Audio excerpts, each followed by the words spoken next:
السلام عليكم، مرحبا بكم معايا في فيديو جديد من مطبخ ام مؤيد براء الدين. نتمنى تكونوا بخير وعلى خير وبصحه جيده، امين يا رب العالمين. اليوم جيتكم بوصفه جديده، وصفه تقليديه. كما يقولوا ناس زمان، جديد حبوا والقديم لا تفرط فيه. وصفه المشوك معسل للقلب ويذوب ذوبان كما راكم تشوفوا في الصوره. يعني غير جيت حنهزو نعسو لكم راهو في يدي داب. وصفة يعني هذه بزاف ناجحة بمقادير اقتصادية ومتوفرة في كل بيت. جربوها ما كمش حتندموا عليها. نروح مباشرة في المقادير وطريقة التحضير. بسم الله، نبدأ على بركة الله. لهذه الوصفة واش نحتاج؟ عندي 250 مارغرين تكون بدرجة حرارة الغرفة، عندي 3 صفار بيض. لازم تكون المارغرين بدرجة حرارة الغرفة. عندي نصف كاس سكر كلاسي ولا سكر ناعم. عندي نصف كاس كاوكاو محمص ومطحون، تحبوا بالقشور تحبوا بلا قشور، انا هنا درتو بالقشور. عندي ملعقه صغيره من خميره الحلويات وعندي زاز تاع سيترون. وهذاك العسل يعني حنحتاجوه ومن بعد حتى يطيب لنا المشوك تاعنا. بون، هنايا في ريسيبيون حطيت الزبده تاعي، وضفت عليها السكر الناعم ونضربهم شويه بالباتور كما تقدروا ديروا غير بيديكم. انا هنايا درت بالباتور. ضربوها مليح حتى تولي لكم كشغل راهي بوماد، يعني يتجانسوا المكونين مع بعضهم. نضيف عليها صفار البيض ونزيد نخلط، يعني نواصل الخلط تاعي حتى يتجانسوا لي كامل المكونات. نضيف الكاوكاو، نصف كاس من الكاوكاو محمص ومطحون، ما يكونش مطحون رقيق خلاص، يكون في المتوسط وما يكونش ثاني خشين بزاف.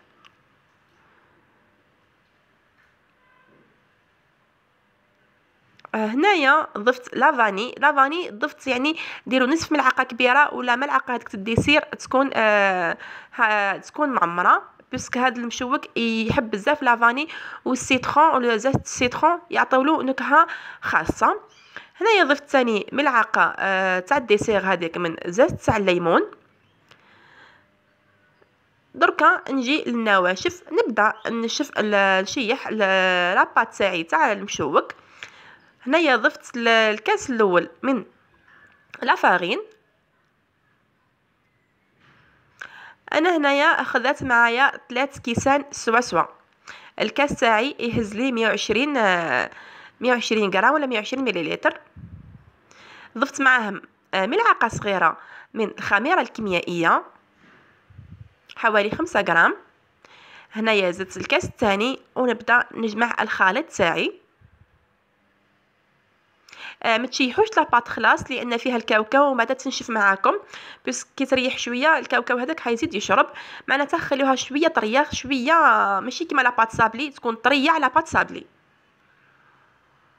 باش ما تجي يشرب هذاك الكاوكاو، يعني تكون مليحه لاباط تاعكم مش حاجه تنشف معاكم. هذا الكاس الثالث راني نروح معاها بشويه برك، مانيش حابه تنشف لي هكاك المشوك يجي يابس وما يجيش خفيف وما يتشقق ليش. شوفوا لا تكستور تاعها كيفاش تكون، قلت لكم تجي طريه على بات صابلي. درتها في بابي فيلم باش ما تنشفش معايا، وجبت ميزان باش نوزن الكريات تاعي تاع هاد الحلوى. اللي ما عندهاش ميزان تقدر يعني تستعمل عينها ميزانها. انا عطيت لها وزن 25 غرام. هذه الكميه خرجت لي 30 حبه.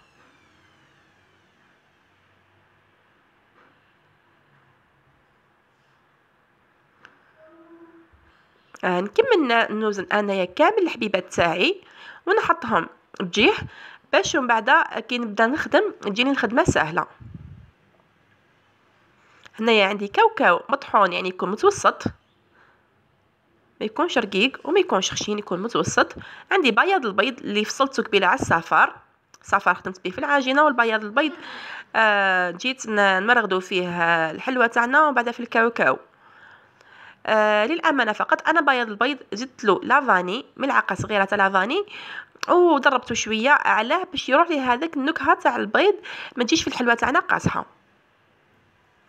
هنا شوفوا بالاستعانه بالفرشيطه نحطوه في البياض البيض، وبعد نرمدوها في الكاوكاو هكا برك، يعني بلا ما توسخوا يديك ما والو. شوفوا لي كيفاه هاي ترمدت الحبيبه تاعي. الكاوكاو ما تحطوش بكل يعني مع بعضها، حطوا بشويه باه ما يفسد لكمش بياض البيض. كي يخلص زيدوا ضيفوا، لانه قادر يبقى لكم ويبقى لكم مخلط بالبياض تاع البيض هكاك يولي ما تقدروش تستعملوه خطر خلاف. ماذا بينا كي نخدموا الحاجه يعني ما نفزتوش، نخدموا الحاجه على اصلها وتكون الخدمه متقونه. شوفوا كيفاش الطريقه. انا هنا راني غير في الفيديو نخدم بالحبه، يعني انايا مالفا نخدم ربع حبات 5 في بعضهم نحطهم ضربه واحده. هنايا حطيتهم في ليكيسات كما كنتو تشوفوا. نجيب هذاك صبعكم الصغير خلاص، تقبوا هذيك الحبه تاعكم، ما توصلوش حتى لتحت خلاص، يعني المهم تكون متقوبه باش كي تحطوهم يطيبوا وتخرجوهم كي تعسلوهم العسل يوصل للقلب. حتى ولا زعما قلتو نديرو كاوكاو حبيبه تاع كاوكاو ديروها ماشي مشكل. انايا للاسف نسيت باش نخلي حبيبه تاع كاوكاو ورحت حطيتهم كامل رحيتهم، سي بور سا يعني تحتمت عليه ما نقدرش نديرو.